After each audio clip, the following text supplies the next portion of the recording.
Yeah, I grew up on a farm, and 150-acre farm, and it was outside of town, and like I said, about 400 people in the town, one traffic light, and you know, we played. It's almost like Field of Dreams. We had a farmer that gave up a corner of his cornfield, Right. so we could have a little league team in Harrisburg, Ohio. Really? Yeah, and he cut that the farm out. He cut this diamond out, and if you hit it in the corn, it was a home run. And I started playing at about 8 years old, 8, 9, 10. You know, and so the college-wise things like Larry, you know, they don't have the budget to recruit, and they just go on like you saw the hearsay, and hey, there's a guy down there, Sorensen, and he's pretty good. He's running a pitcher, and he's getting everybody out.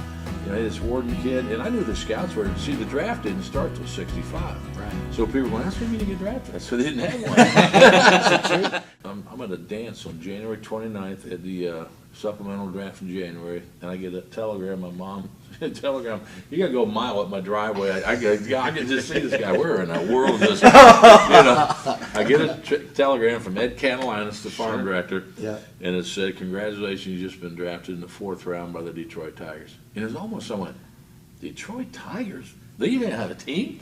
You know, I never followed them. You know, I was a high boy. I rooted for the Indians and the Reds, you know. Right. And I'm like, holy cow, I got drafted. And so I decided to sign. So he comes back, and they came up to 10, and I went down to 20, and we settled on 15,000. Really? So that's 66. That's a lot of money. That's good money That's good back money. then. Yeah, That's that's big no money. joke.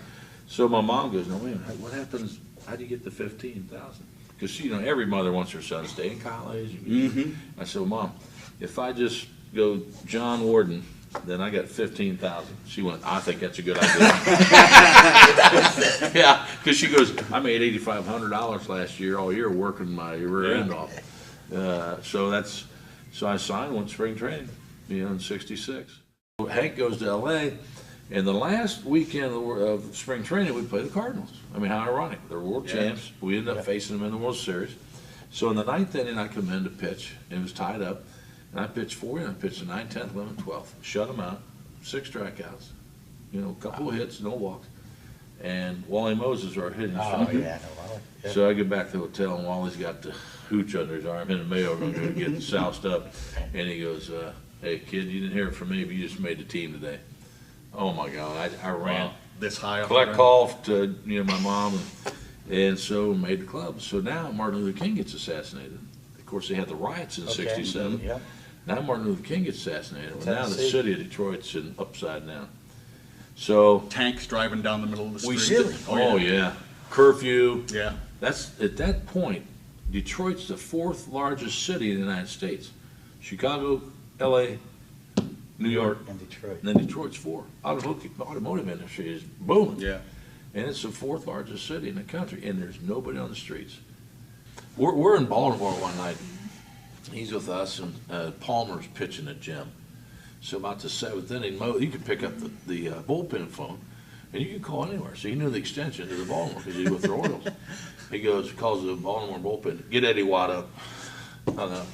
So Watt's down there. He's and Palmer and Weaver hate each other anyway. Yeah, they do. And Palmer's like, and here's the pitch, and then he sort of gets the ball. He looks out in the bullpen and sees Watt getting loose, and he gets out of the inning. He's in the dugout. What? In Earl's face. They're over, you know, like this. So Weaver's going, set him down, set him down.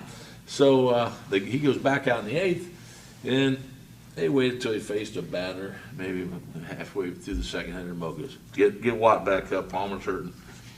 Here, Watt's back up. Get ready. And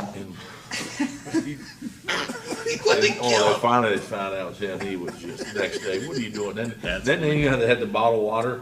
Yeah. You know, the body turnover. That's in the bullpens. Yep. Mo gets about 6, 7 goldfish. Goes over the Orioles bullpen. He puts these fish down in the water. So when they went down to start the game, there were these fish swimming around underwater. That's funny. What was the career after baseball? What type of? So when back home, my wife had just graduated from Ohio State in '70, and she was a teacher. She was in education. She goes, well, what do you want to do? I said, I like coaching. I love kids. I love the game. So why don't you go back to school, get your degree? And I said, yeah, well, I already had a year. Right. So I went back to Ohio State, and it took me about 2.5 years because I went all year round. Right. And it's funny, I took a couple classes in the off season the year before because that's what I did. I better get a couple hours in.